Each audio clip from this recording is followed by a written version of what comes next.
Okay, hey everybody, this is Grace, and pardon where I'm doing this video, but I have been in the ER and for over a week now. Let's see, 9 days now, and have not been in the best of health, maybe even before then, but I got out of the ER, so I'm going to be doing it here. Okay, but anyway, I just went into the grocery store and I had somebody actually help me.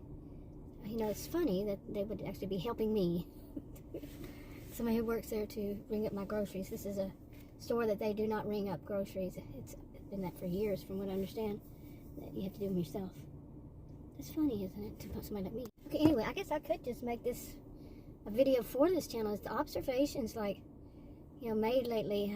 I do videos on online observations, and it's more of a, I do a little very rough draft recordings of a series that I've been writing for years.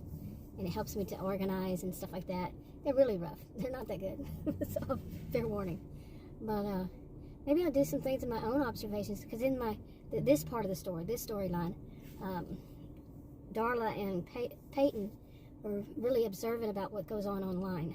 So, but this one is not online. And this one is it just amazes me nowadays where I live. South Fork Ranch is just to the left of me. Let me put it that way. It's just to the left of me. And that's Dallas, you know, from the show Dallas, yeah.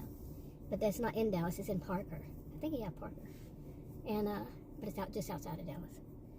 And anyway, in this area, I live closer in, but in the whole area out there, finding a grocery store where there's actual customer service, for one, just any kind of customer service, it's not that common. Really. And somebody who checks you out. Like this, I just got out of the hospital. I should not be bending up and down and all that stuff to do my own groceries. And I knew this is how I predicted it would become, is that you're practically embarrassed. They will embarrass you if you need help to have the groceries. I mean, I'm not talking here. I'm talking anywhere. That's that I would have predicted. And I'm a sociologist. I predict in that way is what I'm saying. What I think this is leading to. Not really a prediction that it will happen, but what I think it's leading to. And I think that's what it's leading to. It's pretty much, I've seen this. People who need help, and or people who say, like I did, for long. I don't work here. But it's going to be to where anybody who wants somebody to check them out, you know, an actual employee to check out their groceries for them, is going to be seen as entitled. I'll be 60 soon. I'm 59 years old. And it's always been, in my lifetime, that there would be somebody who would check your groceries out. It's not anything about entitled. It is what it was, and now we're going to be taught. I mean, these next generations especially are going to be taught that anybody who wants that is entitled, has that. Oh, they're one of those. No, don't do that. Please don't do that. So, too much. Now, this is not 100% across the board. It's not everything. One size doesn't fit all.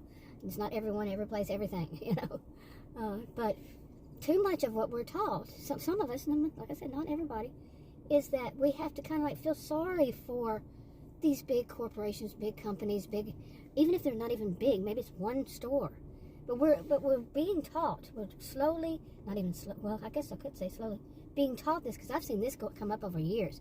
Once it was, oh great, this store has one self-checkout, and now it would be great if they had one cashier that checks out.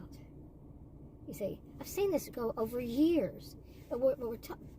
Okay, way too many people come by. But one of the things we're taught is to feel sorry for the businesses if people complain. Seriously, we're supposed to.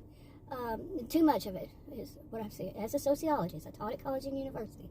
What I see is too much of it is that we're to feel for corporations, not feel for people. Okay, now, and I'm not saying everything. Or did I say that? But I mean, these kinds of things, some of them, and it's who's pushing it? Who's pushing that narrative?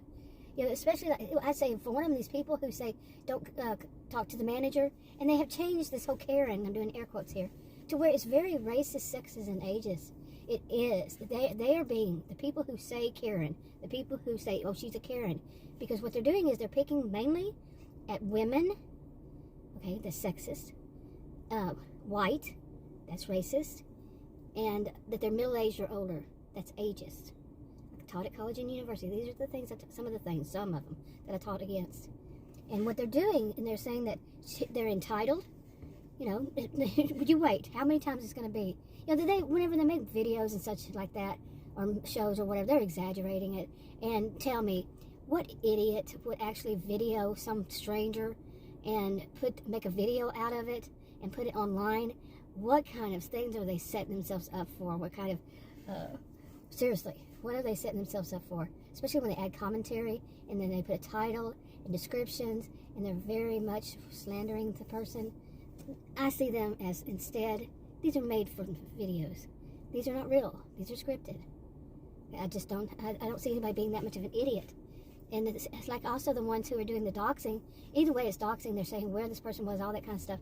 And like crazy neighbors and such, and they're actually showing the crazy. Some of them are so fake. In other words, what I'm saying is, I think many of them are fake, but they're going to make it a white middle-aged woman. That's, like I said, white would be racism, middle-aged would be, or older, that would be ageism, and woman, that's sexism. Okay, and I'm not joking. And like I said, I am a social, well, I didn't say this part, I'm a social and behavioral scientist, taught at college and university. My degrees are in psychology and sociology. And, oh, add to it, genius IQ. But this is my opinion, and of course opinions can be wrong. And I could say that, like I've said, it might not be all. But these kinds of things, people, that's hate. People are putting out there trying to develop some kind of hate for somebody. Because one of the other things they say is that these are people who will talk to the manager, who will demand to speak to the manager. But what they don't realize is they're kind of messing with the ecosystem, as I put it.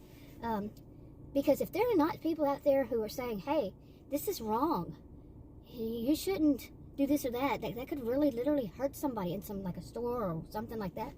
If there weren't, it would be total chaos. Okay, seriously. Ugh, my stomach's starting to hurt. And well, I'm going to wrap it up because I'm going to go ahead and go home. But you see what I'm saying, right? So I'll talk to you on another video. I don't want to go over 15 minutes. I'll talk to you on another video. Bye.